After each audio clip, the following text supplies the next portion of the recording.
plan de consolidación fiscal de 55.000 millones de libras. Un plan equilibrado, nos decían desde Reino Unido, de casi 50-50, algo menos de la mitad de esos 55.000 millones proviene de los impuestos y un poco más de la mitad del recorte de gastos. Sin embargo, hay algunos asuntos que no están convenciendo demasiado y lo estamos viendo con la reacción en los mercados, caída en el FTSE, caída en el precio de los bonos y por tanto subida de los rendimientos y también caída de la libra. Pero así es como lo anunciaba Jeremy Hunt, el nombrado canciller de Hacienda durante los últimos días de ese fugaz mandato de Liz Truss. Un plan bajo la batuta de Rishi Sunak en el que había mucho en juego, no solo la estabilidad de Reino Unido y la confianza en los Tories, sino también sus propios cargos. Jeremy Hunt ha defendido que gracias a este plan la recesión será menos profunda y la inflación más reducida. Today's statement delivers a consolidation of £55 billion and means inflation and interest rates end up significantly lower. We achieve this, Mr. Speaker, in a balanced way. In the short term, as growth slows and unemployment rises, we will use fiscal policy to support the economy. The OBR confirm that because of our plans, the recession is shallower and inflation is reduced. En resumidas cuentas, Reino Unido confirmaba que millones de ciudadanos van a pagar más impuestos y extendía el impuesto sobre las ganancias inesperadas a las energéticas. Ha confirmado una tasa del 45% del impuesto sobre la renta a partir de $125.000. Congela todavía más el umbral de desgravación fiscal. Las desgravaciones y los umbrales para el impuesto sobre la renta, el Seguro Nacional y el impuesto sobre sucesiones se congelan durante 2 años más, hasta abril de 2028. In tax every year. We're also taking difficult decisions on tax-free allowances.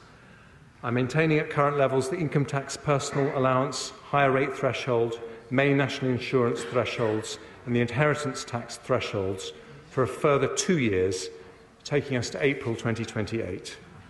Even after that, we'll still have the most generous set of tax-free allowances of any G7 country. I'm also reforming allowances on unearned income. The dividend allowance will be cut from £2,000 to £1,000 next year and then to £500 from April 24. The annual exempt amount for capital gains tax will be cut from £12,300 to £6,000 next year and then £3,000 from April 24. These changes still leave us with more generous allowances than countries like Germany, Ireland, France and Canada. Y Hunt incluso ha presumido por momentos, porque ha confirmado que a pesar de esta congelación, Reino Unido va a gozar de las exenciones de impuestos más generosas de cualquier país del G7. También se elevará del 25 al 35% el impuesto temporal sobre los beneficios extraordinarios de las empresas de petróleo y gas. Cualquier impuesto sobre esas ganancias debe ser temporal y no disuadir la inversión, así lo ha insistido. Pero, ¿qué es lo que pasa? Pues que en estos momentos hay algunas cosas que no están gustando nada. Y es que hay algunos detalles que tenemos que tener muy en cuenta de la presentación del plan fiscal de Reino Unido. Importante, vigilar el déficit y además cuánto va a pedir prestado Reino Unido, porque este es el verdadero foco que ahora mismo se está poniendo sobre los mercados y está ensombreciendo las perspectivas.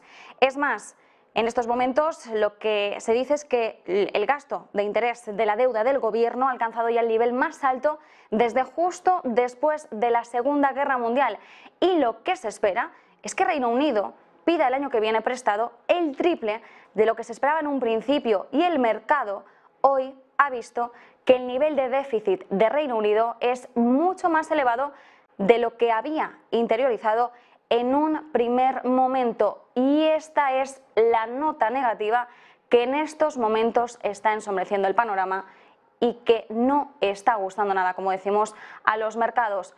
No gusta a la renta variable, no gusta a la renta fija y tampoco gusta nada a la divisa. Importante, también durante la presentación, Hunt ha confirmado que Reino Unido está en recesión y lo decía así. The UK, like other countries, is now in recession. Overall this year, the economy is still forecast to grow by 4.2%. GDP then falls in 2023 by 1.4%, before rising by 1.3%, 2.6% and 2.7% in the following 3 years.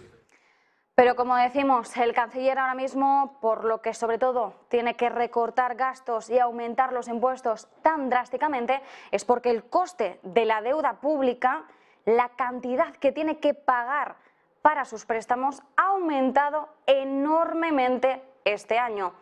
Y eso, insistimos, es la gran nota negativa que está pesando sobre Reino Unido. Y además también hay algo tremendamente crucial en la presentación del plan fiscal de Jeremy Hunt, y es el tono en el que ha estado hablando en todo momento, el mensaje conciliador que ha intentado lanzar progresivamente, sin pausa y sobre todo apuntando al Banco de Inglaterra para ganarse sobre todo su favor, para intentar mantener la estabilidad fiscal y monetaria, y ha insistido además en que tienen que trabajar juntas. Insiste en que el Banco de Inglaterra va a tener todo su apoyo a la hora de combatir la inflación, que no cambiará su mandato y que velará porque el organismo mantenga su independencia. Lo ha dicho, política fiscal y monetaria deben trabajar juntas. Mensaje que claramente Jeremy Hunt no solo destinaba al Banco de Inglaterra, sino también a los mercados, que a pesar de esas palabras no han querido interiorizar del todo esa calma. Recordemos que el mini presupuesto de Kwasi Kwarteng, tenemos que echar un poquito la vista atrás, puso al Banco de Inglaterra contra las cuerdas, que tuvo que lanzarse a una compra de gilts de emergencia para evitar el colapso del sistema de pensiones británico. Así que este llamado a la calma y a la colaboración son muy importantes. Observen el tono con el que hablaba Jeremy Hunt. So the Bank of England, which has done an outstanding job since its independence, now has my wholehearted support in its mission to defeat inflation, and I today confirm we will not change its remit. But we need fiscal and monetary policy to work together, and that means the government and the bank working in lockstep. Y ya hemos tenido algún primer análisis al respecto, y nuestra compañera Marta Vilar hablaba con Rafael Pampillón, profesor de Entorno Económico del IE Business School, y atención, porque Pampillón no descarta que el año que viene el Fondo Monetario Internacional tenga que rescatar a Reino Unido. Efectivamente, porque yo no conozco ningún otro país rico del G7 que haya pedido ayuda al FMI, pero tenemos un precedente en Gran Bretaña, en la época de James Callaghan, en el año 1978.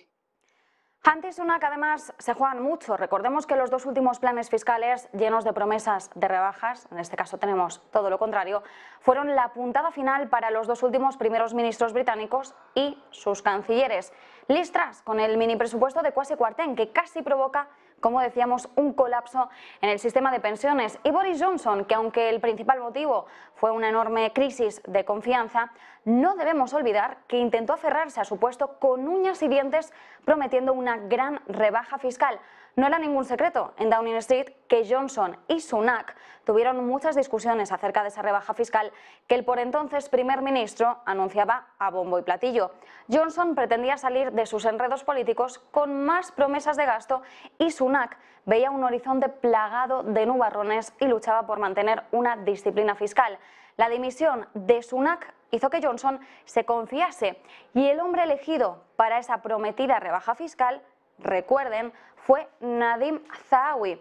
Él dejó caer que podría echar atrás la subida planeada del impuesto de sociedades, un claro guiño a los empresarios, pero nada de esto funcionó, ya lo sabemos. Zahawi se convirtió de hecho en el tercer canciller de Hacienda más breve de la historia, con 63 días al frente de la cartera, y el que fue su sucesor, Kwasi Kwarteng, se convirtió en el segundo, con 38 días. Hay que decir que el primero de la lista es Ian MacLeod, pero su salida fue por una cuestión totalmente ajena a la política, y en estos momentos Jeremy Hunt lleva 34 días en el cargo. Si no convence, podría incluso desbancar a Kwarteng en ese segundo puesto. Vamos a ver qué es lo que ocurre. Por el momento no estamos viendo a los mercados demasiado convencidos. Nosotros seguiremos, por supuesto, con más análisis al respecto. Pero también tenemos que mirar, ya que mencionábamos al Banco de Inglaterra, a otro Banco Central Europeo y, por supuesto, a la inflación de la eurozona. Vamos a ver este gráfico a continuación que nos muestra cómo la inflación sigue descontrolada. 10,6% interanual es el dato de IPC confirmado después de una lectura preliminar que era ligeramente peor. Pese a la mejora de una décima, no es para cantar victoria. Una inflación por encima del 10% sigue siendo un dato desastroso. En clave mensual no cambia, 1,5%. También la subyacente se mantiene sin cambios, 6,4% anual, 0,7% mensual, pero esto demuestra que el dato preliminar fue de hecho muy acertado. ¿Qué supone para el Banco Central Europeo?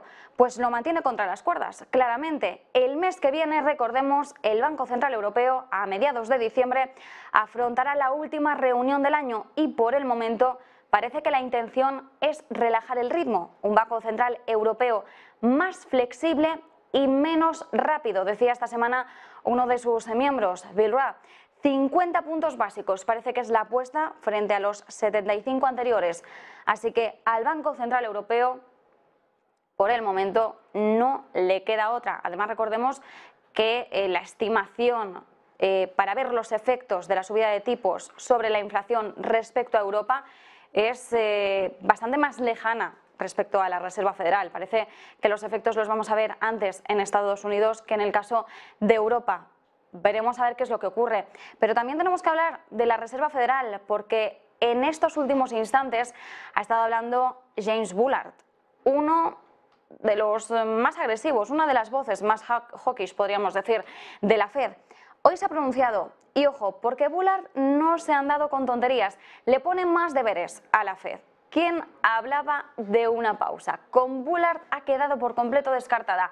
Dice que los tipos tienen que subirse más para frenar la inflación, que las subidas que se han hecho hasta el momento han tenido un impacto limitado y que la política monetaria no es todavía lo suficientemente restrictiva como para reducir la inflación. Incluso las perspectivas más moderadas justifican subidas adicionales de tipos. Si la inflación cae, el rango de políticas restrictivas podrá reducirse porque los mercados anticipan una desinflación en 2023.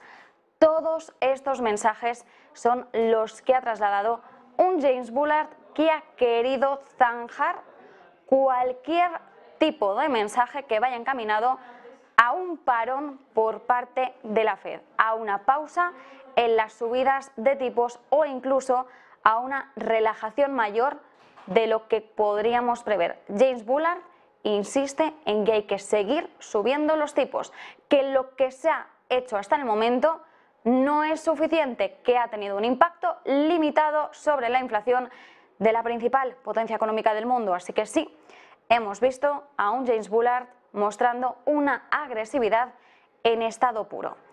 ¿Y qué es lo que ocurre? En clave geopolítica, persisten los intentos de calmar las aguas, a pesar de las palabras de Zelensky sobre el misil en Polonia y sobre las negociaciones de paz. Parece que la postura conjunta de Occidente se mantiene en avanzar hacia una desescalada del conflicto. Ya hemos visto el toque de atención de Rusia diciendo que la cuestión del misil en Polonia podría haber desestabilizado el panorama. El Kremlin acusaba directamente a Ucrania y a Polonia de intentar provocar una guerra mundial entre Rusia y la OTAN. Ya vimos ayer esa llamada de Moscú al embajador polaco. Y además, esto lo ha dicho el embajador ruso ante Naciones Unidas, ha advertido de que las declaraciones realizadas por ambos países no puede interpretarse de ninguna otra forma. Sobre todo, las críticas del diplomático se han dirigido a Zelensky, que recordemos la noche de la caída de los misiles aseguró que se trataba de misiles rusos, en plena cumbre además del G20, que seguro que más de uno se le atragantó la cena. Zelensky también ha suavizado el tono de todas formas ante la firme postura de Estados Unidos, a pesar del perdón de la OTAN, que aseguró que el misil no era un ataque intencionado de Ucrania, sino resultado de su propia defensa. El presidente ucraniano había mantenido cierto tira y afloja al respecto, pero no estamos viendo más respuestas por parte de los líderes después de que haya culminado la cumbre del G20, quizás porque consideran que ya han dicho todo lo que había que decir. Y respecto al avance hacia un acuerdo de paz, Zelensky mantiene que no habrá acuerdo hasta que Ucrania recupere Crimea y el Donbass. Insiste en que son sus dos condiciones para poner fin a una guerra que ya lleva 9 meses en transcurso. Mientras tanto, ¿cuáles son los últimos mensajes del Kremlin? Ojo, ha apuntado a Estados Unidos, a Joe Biden. Dice que si Washington quiere, que podría influir en Kiev para iniciar esas conversaciones de paz. Y sigue sin cerrarse a la posibilidad de entablar un diálogo o hablar o seguir con el conflicto. No lo ha dicho exactamente de esta forma, pero está claro. Lo que ha dicho es que los objetivos de Rusia en Ucrania pueden lograrse o bien mediante operaciones militares especiales o mediante negociaciones, que están abiertos ambas. Lo han dejado sobre la mesa y ya la pelota está en el tejado de Ucrania o, en su defecto, Estados Unidos, si quiere hablar con Ucrania y animarla a que dé ese paso y se sienten a negociar. Sobre las armas nucleares, el Kremlin ha querido dejar claro que nadie está considerando su uso, así que la probabilidad de una escalada bélica a una extensión mundial y su evolución a una guerra nuclear, por el momento, se mantiene bloqueada.